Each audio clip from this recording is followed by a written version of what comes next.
The Labor Secretary, Lori Chavez-Deremer, former House member. I think she served one term in the House. A little bit of a surprise when she was made Labor Secretary. The New York Post wrote a story 2 days ago accusing her of all sorts of impropriety, using taxpayer money to travel on personal business, of having an inappropriate relationship with a member of her staff.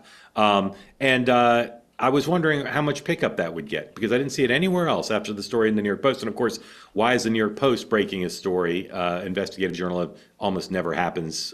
Turtle on a fence post. Someone gave the New York Post that story and said there was an IG investigation.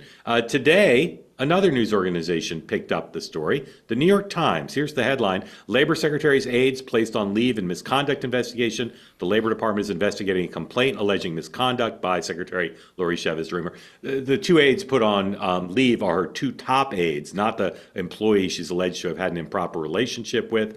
Oddly, in the New York Post story, her husband was quoted denying this story. She was not quoted. And the New York Times gives ample credit to the New York Post for breaking the story. So, Haima, are we inexorably leading towards the resignation of this official, or not necessarily?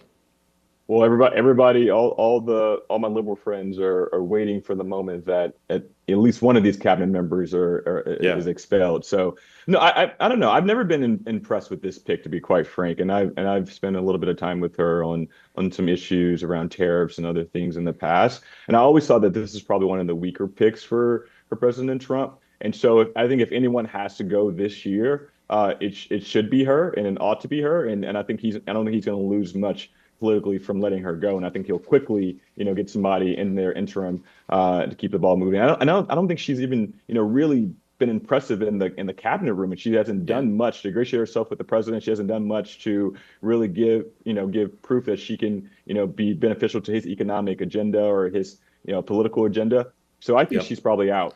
Larry, do you know Halpern's 14th rule of Washington? Never let a 14. cabinet secretary be seen in a string bikini. No, although that happened. No, it's if an investigative story that's been planted goes from the New York Post to the New York Times, the subject of that story is doomed. Ah, interesting. That's Yeah, I think you're right.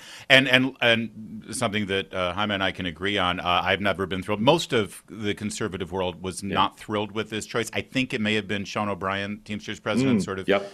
Bit of a payoff. But conservatives don't like her of all the cabinet secretaries, and that's saying something considering Bobby Kennedy is pro-abortion. Yeah. So I think she's donezo. She has no constituency really to protect her. Yeah, absolutely. They say that something that's easy is like a walk in the park. Well, easier than a walk in the park, hit the subscribe button, be part of the two-way community, never miss an episode, be part of our conversations. Thank you for your service to America. And don't forget, you can now listen to the morning meeting and Two Way Tonight on Apple, Spotify, or wherever you get your podcasts.